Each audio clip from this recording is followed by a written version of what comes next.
Hey guys, this is Kyla at the MJC, and I have one last bonus video for you in the marital settlement agreement without minor children. This is for those of you that have additional real estate. So either you have two houses, so you put one up above on the real estate section, a primary residence, and you have a second primary residence that needs to go here, or you have some sort of real estate other than a primary residence. You have a rental property, you have hunting land, you have something that didn't fit into that primary residence category. If so, you're here doing Schedule A with me now. But before I get going, as always, just a reminder that nothing in this video is intended to be legal advice. It's a video, so I'm not able to analyze your specific situation and to give you the information and advice you would need about whether this is the right form for you, whether what you're asking for is something a court can approve, or whether it is something that is in your best interest. So if you have questions about those sort of things, I definitely recommend getting some legal advice. You can do that here in Milwaukee. You can get free brief legal advice through the Marquette Volunteer Legal Clinic. If you are outside of Milwaukee County, you can contact your clerk of court to find out what resources are available in your area. All right, so this is really just like the real estate section above. So if you filled that out for your other one, this is going to seem super familiar. But basically, you're going to check A, and you're going to put the address of whatever you have. If you have something that doesn't have an address, so hunting land, I think in particular, you might have something that doesn't have an address, put however it is identified. So it could be a legal description, but often you'll have, parcel between X Street and O Street or whatever that may be. But I think for most folks, you're going to have an address here. So we'll put that, and we're going to put it in Milwaukee because that is the area I know best, but if it's a different area, so be it. And then again, just like before, you're going to need to look up the parcel identification number if you don't already have it. You can do that through, what is happening with my Milwaukee home? It's having a moment here. There we go. So it reloaded. You're going to search here. Again, I'm searching the courthouse because all of the properties I've used in this are fake. And so you obviously need a real site, a real street address to be able to use this properly. So you'll submit the address. It's going to think for a minute. It's going to maybe think for a couple of minutes. It's been a little bit slow. And it'll bring up the tax ID, which you can take from here, and then you're just going to copy in here. Again, your tax ID should match what is written here, but mine is a little bit weird because I'm obviously using the courthouse address to show you how to use the website, but obviously John doesn't live at the courthouse. So I'm going to put in his made-up tax key number, but you should, of course, make sure that it matches what you've got there.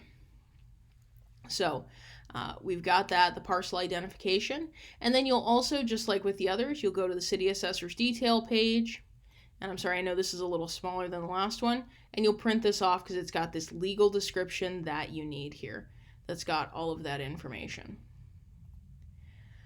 So once you've got that, again, you'll attach the legal description of the property, and you'll do the same thing you would have done with the other real estate. So you will either indicate who is going to be awarded the property. So if one of you is going to keep the property, you will select this one and you'll say who is keeping the property. And then we'll make this Jane since John's keeping the other residence. And down here, you're going to put any refinancing requirements if necessary. So if Jane is keeping it, joint petitioner A shall refinance to get joint petitioner B off the mortgage by date. So we've got that there. If the mortgage is only in one of your names, you can say here that no refinancing is required because only the person keeping it is on the mortgage. Or if you own it free and clear, you could say no refinancing is required because there isn't a mortgage. But you'll just want to address refinancing there. If you are going to sell this land. So, or if it's not land, this real estate. If you're going to sell this parcel, you'll go to 2. And the questions are just as before. A, pending sale, who's going to live there or occupy it, manage it. It can either be joint petitioner A, joint petitioner B, or you guys will share that responsibility equally. If those don't quite encompass what you want to do, then you can use number 4 to write in whatever agreement you've come to. Pending sale, who's going to pay the mortgage if there is one, who's going to pay taxes, any insurance, anything like that. Again, can be joint petitioner A, joint petitioner B, or shared equally. I'm just going to mark joint petitioner A again. And I should note that even though I'm making them the same, so, for me it's A is going to use it, A is going to pay the mortgage, this is to reflect what you've agreed to. So if your agreement is that A will live there but B will put the mortgage, B will pay the mortgage, you can do that. Or I should clarify, you can write that on the form. Whether or not a court will approve that is a great question for legal advice. And then down here under C, pending sale, if there are any repairs or assessments or anything related to the sale that needs to be done, who's going to pay for those? And again, it can be A, can be B, or it can be shared equally. So we've got that. And then if you're doing the sales section, you will want to indicate how those proceeds will be divided. So after the mortgage is paid off and any additional expenses, how are you guys going to split that? You going to split it 50-50 or some other way?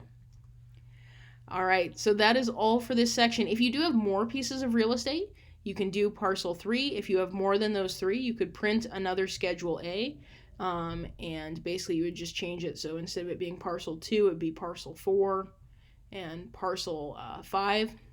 If you are hitting the point where you have that much real estate, I really, really, really do think at that point it's worth seeing an attorney. It's obviously up to you, but basically if you need an additional Schedule A, you almost certainly want to have a lawyer look over what you're doing. All right, well, that is all from me on this. I'll be back with the rest of the documents in this series, this Joint Without series. Thank you all for sticking with me through this, and I hope that you all go out and represent yourselves well.